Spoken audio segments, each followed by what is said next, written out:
Ladies and gentlemen, good day and welcome to the Oberoi Realty Q4FY25 earnings conference call. We have Mr. Oberoi, the Chairman and Managing Director of the company, and Mr. Saumil Daru, Director of Finance of the company, with us for the call. Please note that this call will be for 30 minutes, and for the duration of this conference call, all participant lines will be in the listen-only mode, and this conference call is being recorded, and the transcript for the same may be put up on the website of the company. After the management discussion, there will be an opportunity for you to ask questions. Should anyone need assistance during the conference call, you may signal the operator by pressing star then 0 on your touchtone telephone. Before I hand the conference over to the management, I would like to remind you that certain statements made during the course of this call may not be based on historical information or facts and may be forward-looking statements, including those relating to general business statements, plans, strategy of the company, the future financial condition, and growth prospect. The forward-looking statements are based on expectations and projections and may involve a number of risks and uncertainties and other factors that could cause actual results, opportunities, and growth potential to differ materially from those suggested by such statements. I now hand over the conference call to Mr. Oberoi, the Chairman and Managing Director of the company. Thank you, and over to you, sir.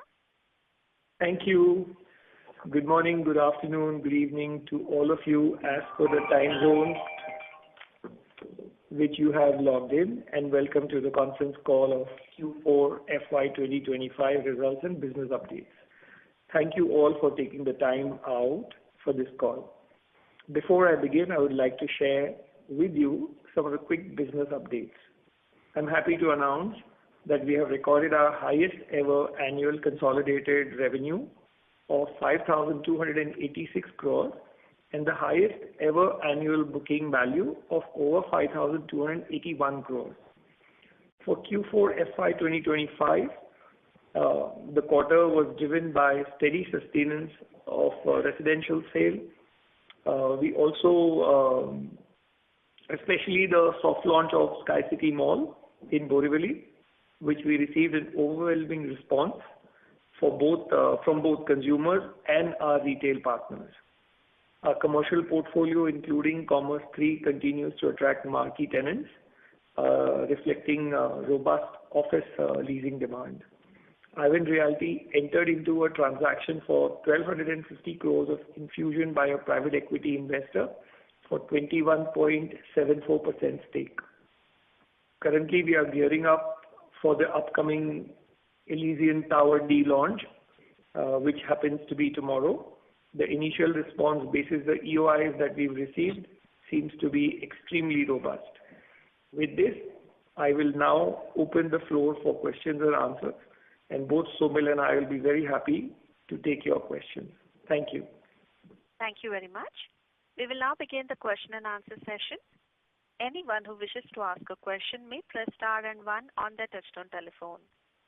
If you wish to remove yourself from the question queue, you may press star and 2.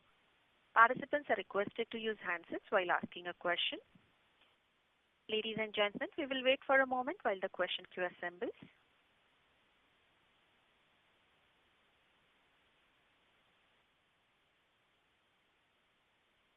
We'll take our first question from the line of Puneet from HSBC. Please go ahead. Hi, Puneet. Yes, thank you so much. Hi, Vikas. Thank you for the opportunity and best wishes for your upcoming launch. Can you also talk about the other launches that you're planning for the year in terms of Borivali Tower H and other projects? What should one build in as expected timeline for those? So obviously, Borivali is likely to be launched this year. We are looking at more of the festive season to launch that. The next quarter pretty much is a washout because, it's monsoon and we personally don't prefer doing any launches around that quarter. So it will be in Diwali. And so are other projects. I mean, some of these are lined up in the... Gurugram, Adarsh Nagar, if you can talk about it. They are all lined up in the second half of this year. And, there are many projects. We'll sequence them out. We have quite a few redevelopment projects in the city which we will line up. And they'll all, Okay. And on the Sky City soft launch, what is the trading occupancy now, and how do you expect it to ramp up in FY26? So, firstly, it's an absolutely a soft launch. We also wanted to get used to handling people, the traffic, the transportation, how the cars get in, cars get out, security, all of that too. So we've not done a single ad, not a single promotion. We just wanted stores to start opening. Virtually 4 or 5 stores are opening pretty much every day, like that. We have close to 300-400 to go. And I feel we'll have a decent critical mass by June. And that's when we'll really start, that's when we'll really start monitoring all this. But the social media impact has been tremendous. I mean, unheard of. And the demand from retailers has shot up like how. I mean, now they are running after us for them to close these deals. So it's really been a revelation, and we ourselves are surprised with the potential that location has. So it's not fully leased. I was under the assumption it would be fully leased. There is still some to lease? We were very substantially leased. And we obviously, we want our numbers. We want to get a particular rental that we were expecting. And we are getting that much and more now. So our strategy was to show the product in its glory. And now once, what people see, they really are very motivated. So can you talk about expected rentals, both in place and what are you getting now? So, different sizes, different floors, I mean, we have rentals up to 1,000 rupees a square foot on carpet area. So, I mean, between 400 and 1,000 rupees, it's something like that. So, it all depends on who's coming in. We've got a very nice gold souk kind of a special area where we have got all jewelers there. We've got very high-end watches in one segment. So very interesting. I mean, this is literally one of the best, malls, I would say, in the country. The way it's designed and the feedback that we get, it's really, really nice. And these are deals signed at 1,000 rupees carpet. These are deals signed. Okay. Yeah. Interesting. Great. That's all from my side. Thank you so much and all the best. Thank you, Puneet. Thank you. We'll take our next question from the line of Parikshit Kandpal from HDFC Securities. Please go ahead. Yeah. Hi, Parikshit. Hi, sir. Hi. Congratulations on a decent quarter. My first question is on the luxury demand. So large part of our portfolio resides in the luxury segment. So what kind of footfalls, have you seen any slowdown in the Q4 quarter, and is it continuing in this quarter? So if you can give some sense on the color on the demand and footfall and conversion, especially on 360 West and other permanent projects. So, I'll be very well positioned to answer this question tomorrow because Goregaon, and this is luxury only, goes out for sale, and looking at the EOIs, it just doesn't look like. I mean, people. I am embarrassed to say that there's a queue of people waiting to book today for the launch tomorrow. I mean, we had people actually starting to line up today in the morning. And we had to tell them that it's not today, it's tomorrow. And they're saying, yeah, we know it's tomorrow, but we still want to wait. So something like that. Having said that, you would have seen our results. Last quarter, we've sold apartments for 200 plus crores in 360 West. So again, luxury is agnostic to the economy. I feel people who have the money have the money. And, who want to live a particular lifestyle don't care, for a single quarter going up or down as such. So I don't see any slowdown at all. I mean, at least we don't even feel that in the luxury segment. Okay. Because last time you mentioned that you looked to sell out 360 in 2 years. So this year we did about 1,800 crores, and we still have at the current rate approximately 5,000 crores of unsold inventory. So now, what time frame you're looking to run this down? I have this joke I tell everybody that when I took inventory of 360 West, we valued at an X price. And we have sold 50% of that, and still that remains to be X. So it's not a bad position to be in, right? Right. Yeah. So that's it. Okay. Then just it's today at 150,000 rupees a square foot on carpet, and our acquisition or whatever that cost. Got it. So because of the launches, you just really touched on that you're planning for H2 launches. So if you can also quantify which ones will come in H2. One, we know that you opened this tower now in leasing. So beyond the second quarter, nothing is happening. So third and fourth, if you put some numbers, so which are the probable launches you're looking at, if you can specify, it would be helpful. So, the easiest to predict is our Borivali, the next tower. Again, these are large areas, and so that's one. And then we have 3 projects in the city, so we line up that as well. And then we have Gurgaon happening, so we will do that also. So a lot very well laid out, and things that we know we can easily achieve. But Adarsh Nagar will happen this year, or it's most probably moving into next year? So only one project in South Bombay. It should happen this year. Okay. And just the last question on this land in Thane, so which is the one which is opposite to the Jardin one. So anything will open up this year in that other part of the land parcel, which is a bigger land parcel of 60 acres plus, or is it planned for?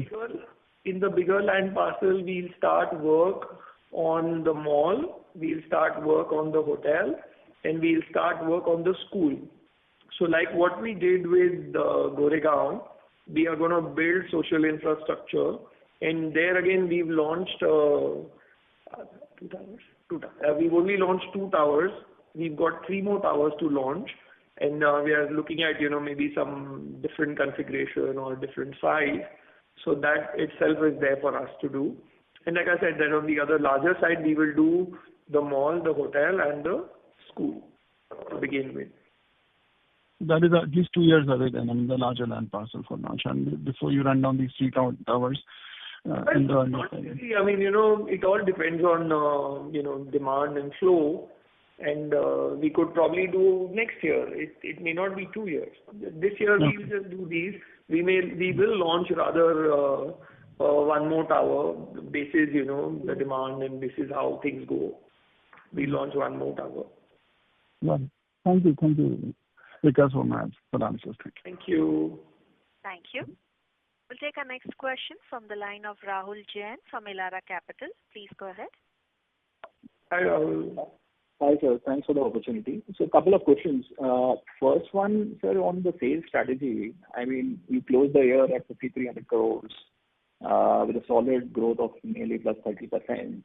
But I think given your product offerings and your brand positioning, you would have clearly done much more than that.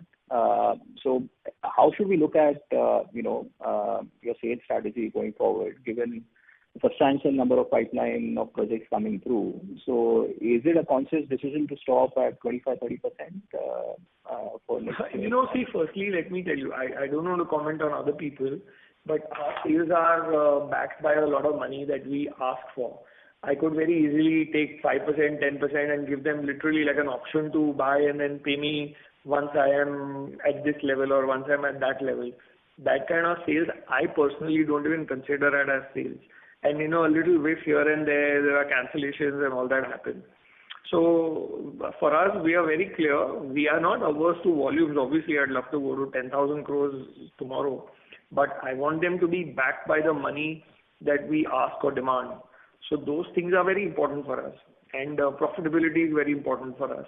And, this is how we want to grow. And our focus is on building, rent-yielding assets. Our focus is on really on profitability and sustainability. We don't want to be, like a fly-by-night company, come in, just try to capture the market. And then, today, like we are in an inflationary economy, so many uncertainties. So put all that together, I feel the way we, cost our business versus the risk involved, I think we are doing a good job.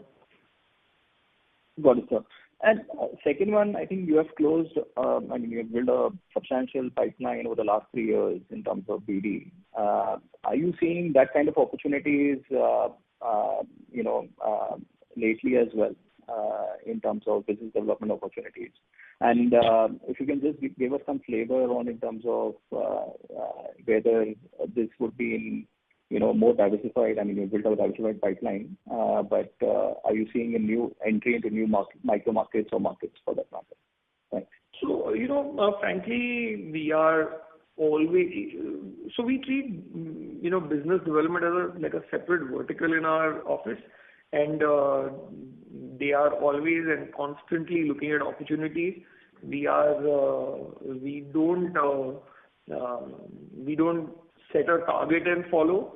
We go and chase every deal, and whatever makes sense, we'll close it.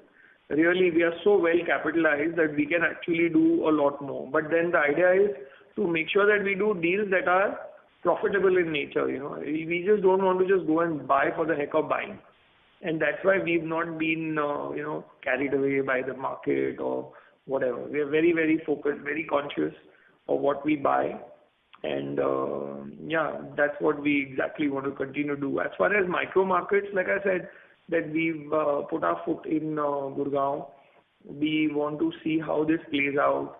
We want to first, start development there, see how the market response is. We are in this for the next 100 years, So I know we have enough time, and we want to do it the right way, and we want to understand, learn the market, whatever. We are not in any big hurry. We are looking at opportunities, and unless we get the right opportunity, we won't, jump in. Got it, sir. Thanks. Thank you. Before we take the next question, we'd like to remind participants to press star and 1 to ask a question. The next question is from the line of Abhinav Sinha from Jefferies India. Please go ahead. Hi, Abhinav. Hi, sir. Hi.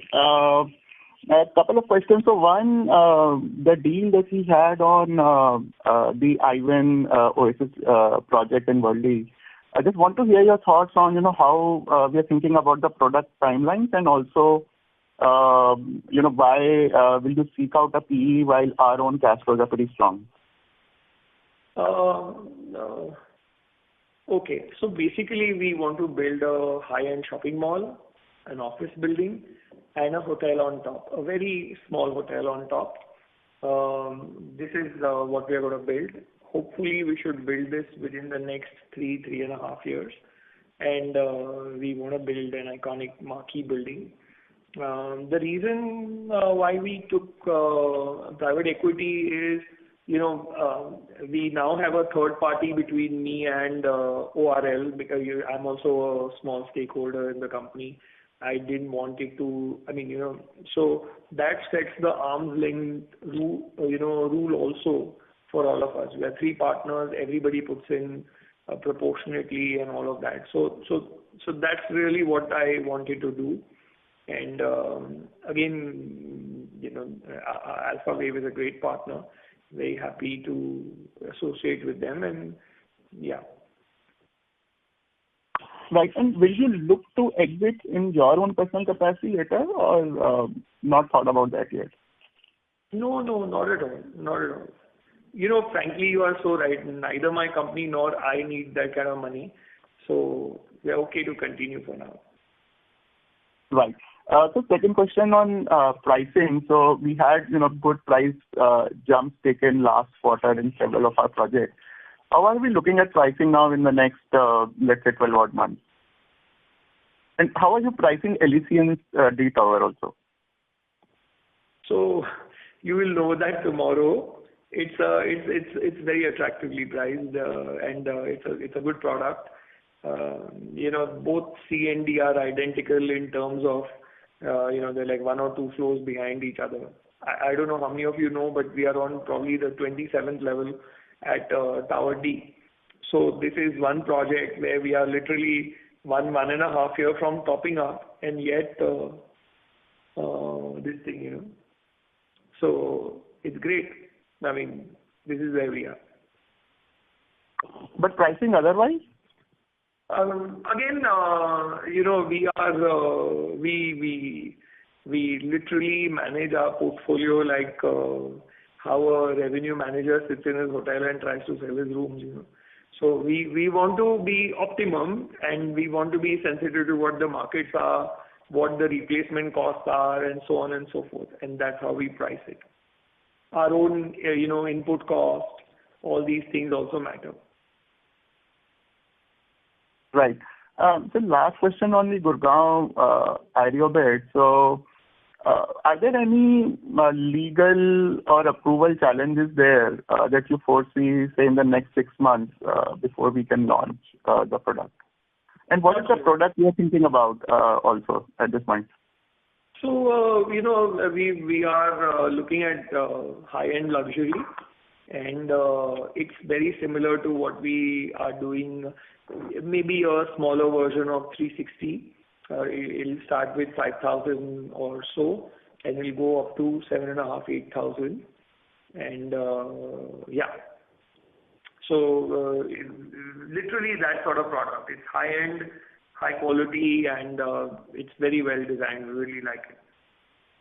Right. And approval-wise? Approval-wise, we constantly keep getting approvals, so there's really no challenge.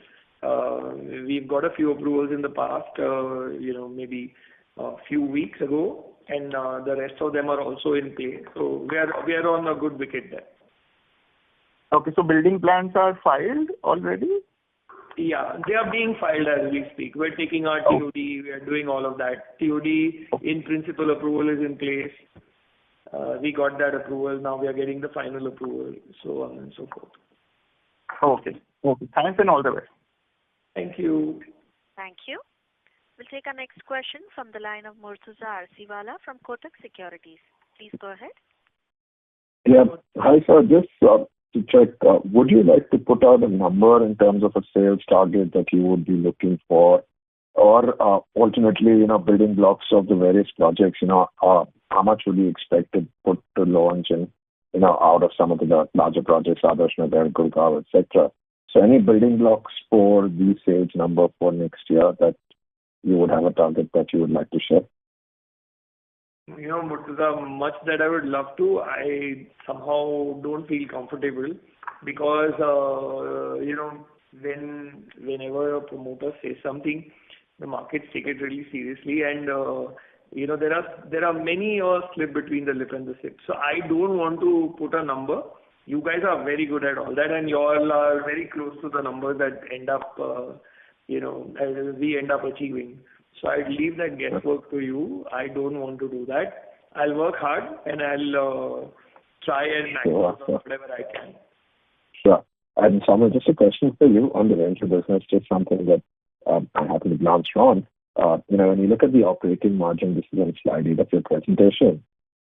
It's 97% for a large part of last year versus 90%-ish in this year. Anything to read on that number? Is just the ramping up, or how should one use that number? This is on the rental side, right? On the office side? Yeah, on the rental side. That's right. We just had the launch of Commerce 3. So basically, whatever is the what you can say, the CAM on the unleased area, that comes through as a hit. That's acting as a drag. So once the occupancy stabilizes, we should look at 95% plus once again? Correct. Thank you so much, Samuel. Thank you. Thank you. The next question is from the line of Kunal Lakhan from CLSA. Please go ahead. Hi, Kunal. Hi, Vikas. Thank you for taking the question. Vikas, any color on the Alibag launch? Designing in progress. Thank you for asking. I thought, it's a small project people don't remember, but having fun designing it. And first cut is out, but still work in progress. And waiting for the right design to, happen, and then we'll quickly get after it. Sure, and this is more like a FY27 launch. It could be, end of this year. Lot of work is happening in multiple ends, and you all will be surprised that we are finally working on many ends.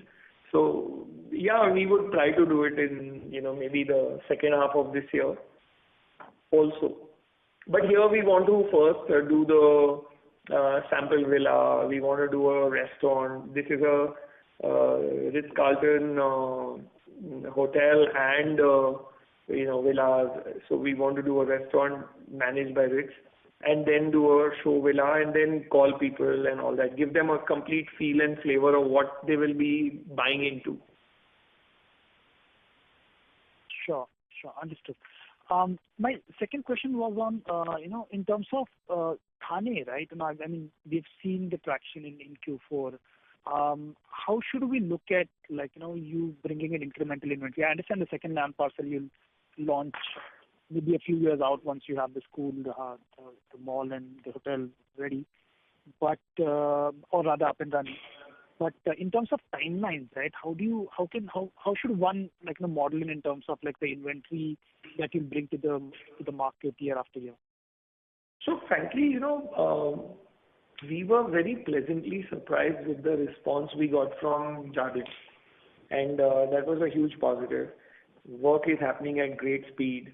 We now put in, this social infrastructure in place. The entire, I would say, the infrastructure of Thane is really getting transformed, with the way the metro and all of that is working. Roads have always been immaculate in Thane. So given all that, I feel, Thane looks very promising. We are there for the long run. There's no doubt about that. You've seen how we have made a location out of every project that we've put, whether it's a 25-acre or a 100-acre. So, we're really good at it. And the more time we get on any location, we can really transform the location and transform the pricing. So, internally we joke that we ideally would love to take Thane the Goregaon way. So imagine the growth that Goregaon saw in terms of pricing and profit. We would love to take Thane that way. And I may not be out of place to say that we genuinely see potential. With the linkage that Thane now has from Borivali and Goregaon, it'll really transform. You'll be really surprised to see all of that. The infrastructure, Thane, it's transformational. Understood. And we feel our bets are in the right place. Sure. And my second question was on you were taken an approval for the equity raise of 6,000 crores. I mean, I understand you take enabling resolution every year, but going by what your peers have been doing in terms of raising equity and buying land, would you be this time around you'd be seriously considering the raise of equity, or it will be like how it's been in the previous years? So frankly, very opportunity driven. We are always open. I mean, whenever we feel we need the money, we'll be a right mix of debt and equity, and we will, use every opportunity to take advantage of the enabling resolution we've taken. Understood. Thank you, and all the best, Vikas. Thank you. Thank you. Next question is from the line of Praveen Chaudhary from Morgan Stanley. Please go ahead. Hi, Praveen. Thank you. Hi, Vikas. Hi, Saumil. Thank you for taking my question. Hi, Saumil. Most of the questions that I actually asked before my turn came, so I'm just gonna add a nuanced question if it's okay with you. One was the QIP outlook where you were thinking of a lot of land acquisitions, or can you talk a little bit about your outlook towards that? I can see that you're doing a lot of project at the same time, development, etc., which is extremely good, and launches in the next 1 year is very good. But in terms of backfilling that business development, the strategy, that'll be great. And the second question, if I may, is on 360 West. Every quarter we are getting 2-3 at a very good price, so it's extremely helpful. Is the demand enough to make it going towards 4, 5 a quarter, 6, 7 a quarter? And I know that you can't predict it, but I'm just wondering, what are you seeing from a demand perspective? Thank you. Okay. So I'll take your second question first. So, the good thing about 360 West is that today it's become a community. It's no more just a fancy, good, well-designed, well-executed project. Today you have people living in there. And that's the game changer, I feel. Really, people don't understand that, but I clearly see the power of that project is not what we built. Okay, it was the initial attraction, but today people want to go where people have already gone. So it's become a cult product by itself, and that people have taken it. So I should really be thankful to all the people who live there. And then, most of the people who want to be there because these other people live there. So very powerful tool for us. And that gives me the confidence that the numbers will continue to increase and, we will obviously be done with our sales. And then we will also benefit because we have, another project in the close vicinity of this project. Our endeavor is to, take all the learnings of this project and make that a 2.0 version of 360 West. So, we bring something new, we bring things that are done well, all our learnings, and introduce that project. So, as far as demand for luxury, there is super appetite. Suddenly, people are consuming more square feet per person than what people did earlier. I mean, it's heartening to see very large, bathrooms, wardrobe spaces, bedrooms. So, per person consumption per square foot has gone up like big time. So that's a great thing for us. And like I said, that given the community that has gotten into that building, it's a big attraction. On the land acquisition, we continue to be very hungry, and we are looking at opportunity where we require to put in big money. We would love to leverage our strong balance sheet. Our own promoter holding is high, so one can really bring in money into the company and into the QIP and really go in for large acquisitions. And I think that opportunity could be this year. So we continue to be on top of this as well. Very, very helpful color. If I could just follow up with one more question, which is a bit more bigger picture.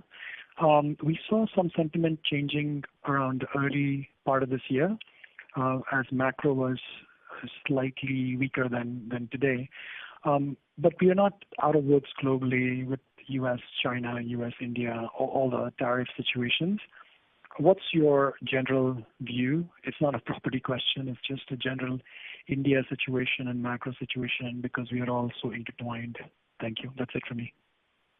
So, again, I feel that India is well placed. It's not just me. In fact, everybody in the world says that India has got only to gain from this.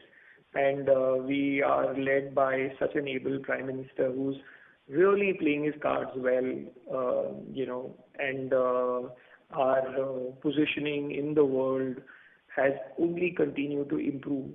So I feel that, India will net be a beneficiary to whatever happens. And if you really see the amount of export we do, if you really see the dependency India has on other countries, barring oil is very little. We are a inward economy, we I think we very smartly outplayed everybody now. We really played that well. So I don't see any strong headwinds when it comes to India. Yes, the world is very intertwined, and things happening in the US or China will matter a little, but they won't be, destabilizing India. So in the long run, I'd say, in fact, even in the medium long run, I see India go very, very strong. And this is a time for us to all really, the manufacturing industry needs to manufacture, the service industry needs to be on top of its game.